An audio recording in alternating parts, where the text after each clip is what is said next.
வணக்கம். இன்று நாம் உணர்ச்சிபூர்வமான ஒரு காதல் கதையை பற்றி பேசப் போகிறோம். ரவீந்தர் சிங் எழுதிய your dreams are mine now என்ற நாவலை பற்றி இங்கு நாம் பார்க்க போகிறோம். அவரது பெரும்பாலான கதைகள் அவரது சொந்த வாழ்க்கையில் நடந்த சம்பவங்களை பற்றியவைதான். நேரத்தை நாம் வீணாக்காமல் நாவலுக்குள் நுழைவோம்.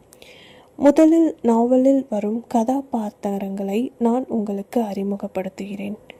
ரூபாலி கதையின் கதாநாயகி, சலோனி கதாநாயகியின் அரை தோழி மற்றும் தோழி, ரஹீமா பியூன், மகாஜான் பேராசிரியர், இம்ரன் சலோனியின் காதலன், அர்ஜுன் ரூபாலியின் காதலன், மகதாப் அண்ட் பிரசாஞ்சித் மற்ற கதாபாத்திரங்கள். இவர்கள்தான் நாம் நாவலில் பார்க்க போகும் கதாபாத்திரங்கள் என்று.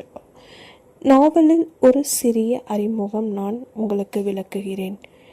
மே மாதத்தில் டெல்லியில் பலத்த மழையுடன் இடியுடன் கூடிய புயலோ வீசியது. மேலும் அங்கு சில போராட்டங்களும் நடந்தன. டெல்லியில் உள்ள எய்ம்ஸ் மருத்துவமனைக்கு அருகே பேருந்துகள் வேலை நிறுத்தத்தில் ஈடுபட்டிருந்தன. இந்த போராட்டங்களுடன் தான் ஆசிரியர் கதையை தொடங்குகிறார். நாவலில் ஒரு சிறிய கதை உங்களுக்கு கூறுகிறேன்.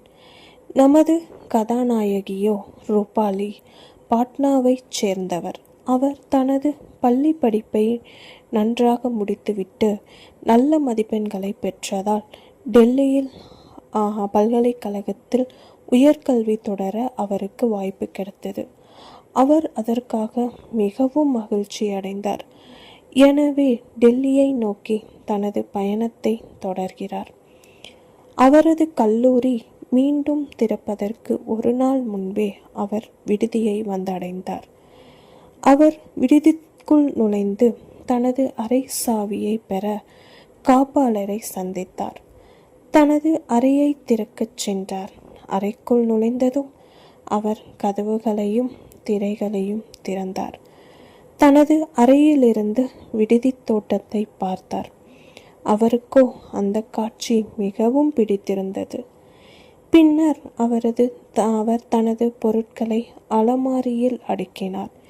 மீதமிருந்தவற்றை பின்னர் அடுக்க திட்டமிட்டார்.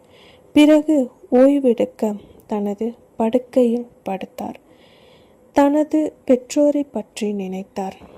உயர்கல்விக்காக முறையாக அவர்களை பிரிந்திருந்தார். அவரது அம்மா அவருக்காக சில இனிப்பு பண்டங்களை தயாரித்திருந்தார். அவர் அதை எடுத்து சுவைத்தார். அவருக்கு அதுவோ மிகவும் பிடித்திருந்தது. தனது அன்பான சகோதரை பற்றியும் நினைத்து அழுதார். அவர் அழத் தொடங்கினார். சிறிது நேரத்தில் தேறினார். அதன் பிறகு அவர் இரவு உணவு பழங்களை சாப்பிட்டுவிட்டு தூங்கிவிட்டார். மறுநாளோ காலையில் அவர் விழித்து தனது காலை வழக்கத்தை முடித்துவிட்டு தனது அறையில் பிரார்த்தனை செய்து கொண்டிருந்தார். அப்போதோ கதவு மணி அடித்தது. அவரது அரை தோழி சலோனி வெளியே காத்திருந்தார். அவர் டிஷர்ட் மற்றும் ஜீன்ஸ் அணிந்து வித்தியாசமான தோட்டத்தில் இருந்தார். அவர் அறைக்குள் நுழைந்ததும் இருவரும் அறிமுகப்படுத்தி கொண்டனர். நமது கதாநாயகி ரூபாலி தனது அம்மா செய்த சில இனிப்புகளை சலோனிக்கு கொடுத்தார். அவரும் அதை ஏற்றுக்கொண்டு ரூபாலி தன் கல்லூரிக்கு கிளம்ப வேண்டிய நேரம் வந்துவிட்டது என்று கூறினார். இருவரும் ஒரே பிரிவில்தான் படித்து வந்தனர். இருவரும் முதல் முறையாக கல்லூரிக்கு சென்றார்.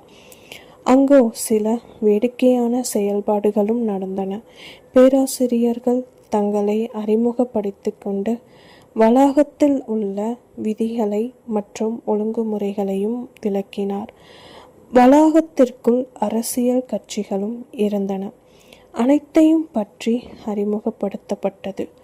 மூத்த மாணவர்களும் இளைய மாணவர்களும் இடையே சில ராகிங்களும் நடந்தனர். நாள் முடிவுக்கு வந்தது. இத்துடன் இன்றைய எபிசோட் முடிந்து விட்டது. மீண்டும் அடுத்த எபிசோடுடன் நாளை உங்களை சந்திக்கிறேன். நன்றி.